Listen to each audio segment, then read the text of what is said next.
To start off, my name's Jay. And honestly, I never really wanted to tell this story. For years, I buried it deep, locked it away like a nightmare too awful to face.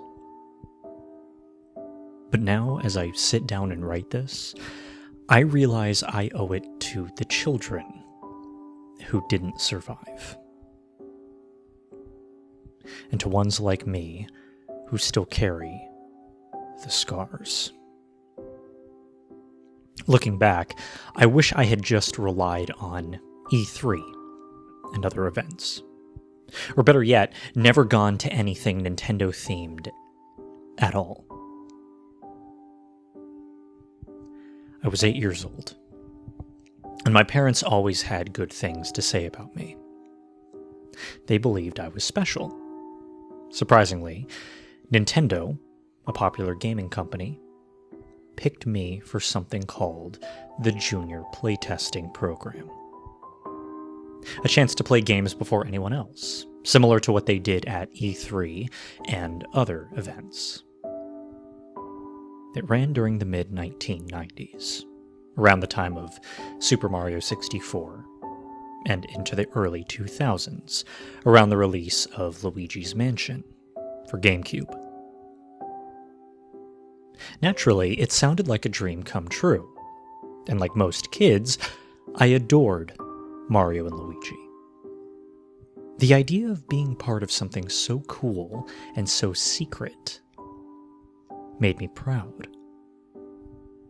Interestingly, the program was based near Nintendo HQ, which I had only seen from the outside. The front looked normal, shiny glass doors, a logo on the wall with a white background showing Mario's hat and mustache, and red letters reading Junior Playtesting Program in the center. Posters of Nintendo games and cardboard cutouts of Mario and other friendly faces line the hallway in red, and occasionally black. The real work, however, took place underground. I sat there as a kind-looking receptionist handed my parents paperwork. Stuff I didn't understand. They said it was safe, that I'd have fun, that they trusted Nintendo. And I took their word for it. I hugged my parents. They promised to pick me up when I was done and told me to call if I needed anything. Then I nodded, and the doors opened, leading into a completely white hallway, almost like a laboratory. At first, I didn't think much of it. I thought it looked cool, like we were scientists experimenting with games. In front of me was a group of kids around my age, and, like me, looked incredibly happy. When we entered the room, it was just the games at first. I was testing them days before release. Super Mario 64, and later, Luigi's Mansion. We were told to report any glitches or bugs. But, as strange as it sounds, the glitches weren't normal. For example, as I collected a few stars in Super Mario 64, a flashing light burst across the screen so bright that I had to shut my eyes. When I looked around, I saw one of the scientists counting with their fingers 3 times as it happened. I had no idea why, but when they noticed I was staring, they greeted me with a kind wave. I waved back. I also saw the shape of a scary-looking Luigi in the background of places like Lethal Lava Land and Bomb-On Battlefield. He looked burnt and twisted. Nobody paid attention to it, though. No one even said his name out loud. Some of the kids, after seeing the flashing lights, began twitching and dropped their controllers in unison. A panicked scientist immediately dragged them out of the room into a dark hallway, and then silence. Of course, I now know what that was. Seizures. At the time, I was too innocent to understand. They didn't want to scare us, so they said nothing. We looked around at each other and just kept playing. Then the scientists walked out, locking the door behind them, and left. I assumed those kids were taken for medical help, maybe escorted out another exit. But what disturbed me was that I never saw them again. Now, it didn't take a genius to know that there was something off about the whole thing. On the surface, the people running the program were kind, but deep down, something felt wrong. There was a man named Dr. Crane who watched us during playtests. His smile never reached his eyes. Sometimes I saw other quote-unquote employees lurking in the halls. They always came in groups of 5. One of them held an old, worn-out book in their arms. And they dressed oddly. Their faces were hidden. They never spoke out loud, only whispered among themselves. Some internet forums later called them the, quote, eternal stalkers. Apparently, they've been involved in strange things around the company. Stuff I honestly don't feel comfortable talking about. One day, I was relaxing in a chair when my dad called. "Hey, son, how's it going back there?" he asked. I was about to respond, maybe say something nice about the program, mention a few minor things that seemed suspicious. But before I could, Dr. Crane walked up, snatched my phone, and muted it. He leaned in close, and behind him stood the strange employees, arms crossed. "Listen, kid. We do not tolerate people complaining about the program in ways that could ruin Nintendo's image, even minor things. This is your opportunity to be rewarded, so keep your mouth shut." Then he hung up on my parents and handed the phone to one of the men behind him, motioning him to take it to the front desk. He glared at me and walked away. I sat there in silence. My chance to call for help gone. Surely my parents would realize something was wrong and come looking for me. Right? I mean, I hoped so. If not, I didn't want to assume the worst. Maybe Dr. Crane was just overly protective of Nintendo's reputation. For some reason, I accepted that I had lost my phone. I figured I'd get it back when my parents picked me up. Right? I remember one afternoon when something strange happened. A game suddenly turned into a slideshow. It wasn't a game at all. It was a sequence of horrifying images of Mario and Luigi drawn in the style of early promotional N64 artwork. They were trapped in a dark, decrepit room. Their arms were being slowly, horribly torn off. Their faces were twisted with fear. Their expressions drooped. Their eyes were shadowed by their hats. It looked like a prototype of that unsettling Luigi's Mansion promotional clip people often mistake for a beta game over screen. The kids in the room would scream and cry. Some shook uncontrollably, their eyes wide with terror. A flashing warning popped up on the screen, then the images began flashing rapidly. I tried closing my eyes, but Dr. Crane placed a headgear on me, on all of us. The kind used to keep your eyes forced open.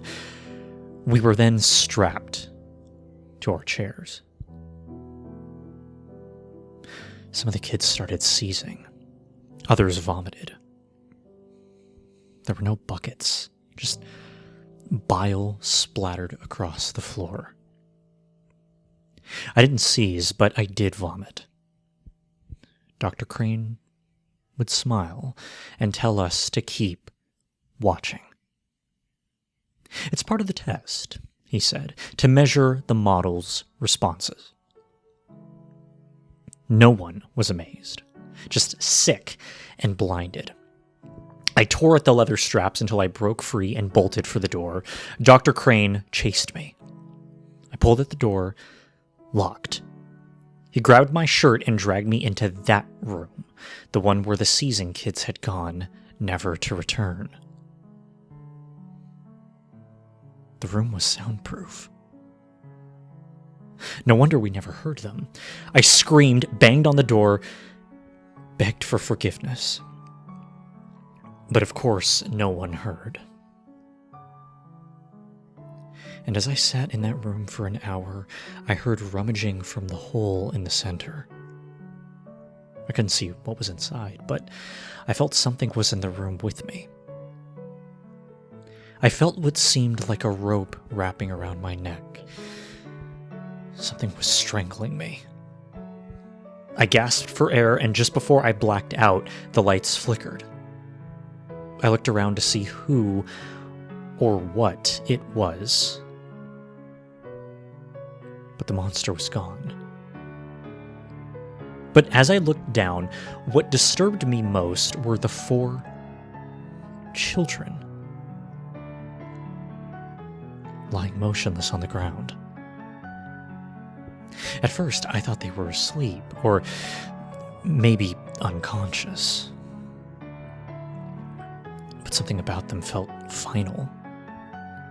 And looking back, I realized that they weren't asleep. They were dead. The same children who had mysteriously disappeared. I stared in horror, frozen, unsure what to do, until the door creaked open behind me. Dr. Crane stood there and said coldly, "I hope you've learned your lesson. You could come out now." As I stepped past him, I whispered in his ear, asking why the children were lying there, and he replied in dark, unsettling tone, "They're gone." And he didn't mean gone as in left the building. I used to think that, but I learned quickly. There's nothing innocent about this place. He meant gone from life. Dead. He never outright said the word, of course. I mean, why would he admit that?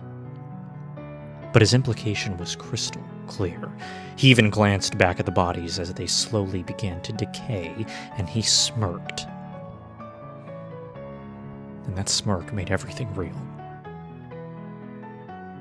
He never elaborated on what he meant by gone, but I knew. We both knew. As we left the room and the doors sealing shut behind us, I was left with 2 horrifying possibilities. Either the employees had murdered those children, or they were strangled by the same monster that had attacked me. And judging by the rope burns around their necks, I feared the latter. Then came the next part of the process. Sleep. We never truly slept, though. I mean, they gave us no privacy. Scientists and researchers watched us through the glass windows as we tried to rest between tests, but in the dead of night I woke up. I saw the door to that dark room slowly creak open and something walking out. It entered my room, dragging a rope. And that night marked my first experience with sleep paralysis. I couldn't move as the figure loomed over me, a tall, lanky, pitch-black silhouette in the shape of Luigi, just standing there, staring. Then it lunged. I shut my eyes, but I felt the rope tightening around my throat again. I couldn't breathe. I was choking. I then stopped fighting. I let it do what it wanted, and suddenly, it vanished. I survived that night, but I don't think all the children did. I went back to sleep, but I was awoken by screaming and crying. The others were fighting it. I heard a scream cut off mid-sentence, and then a loud thud. 2 of them collapsed. Later, I saw Dr. Crane drag only 2 bodies out of the room. He tossed them into the dark chamber, and the shadowy figure returned inside. Then the doctor locked the door shut again without a word. The next day came. I say day in quotes because honestly, I couldn't tell time at this point, though I don't know. I didn't know for sure. There were no windows, no clocks. We only followed the doctor's orders. Time had lost all meaning. I didn't have a watch, and even if I had, they would have taken it from me anyway. We began calling the creature Luigi's Shadow. The name was simple. Maybe too simple, but it made sense. I mean, what else would we call it? I don't remember exactly how many kids were part of the program. Some stopped showing up, some went silent. Eventually, we were brought back to play Super Mario 64. And while we played, I overheard some of the strange employees whispering about someone named Bill Turner, a worker who disappeared after placing a copy of the game into a store. They also mentioned something called Burnt Luigi. Something I had no clue what that meant. And then came my final night. I was alone in the testing room, playing a Mario 64 prototype that had me controlling Luigi. I was swimming through Jolly Roger Bay to collect a star when suddenly everything around me faded to black. Luigi was now swimming in complete darkness.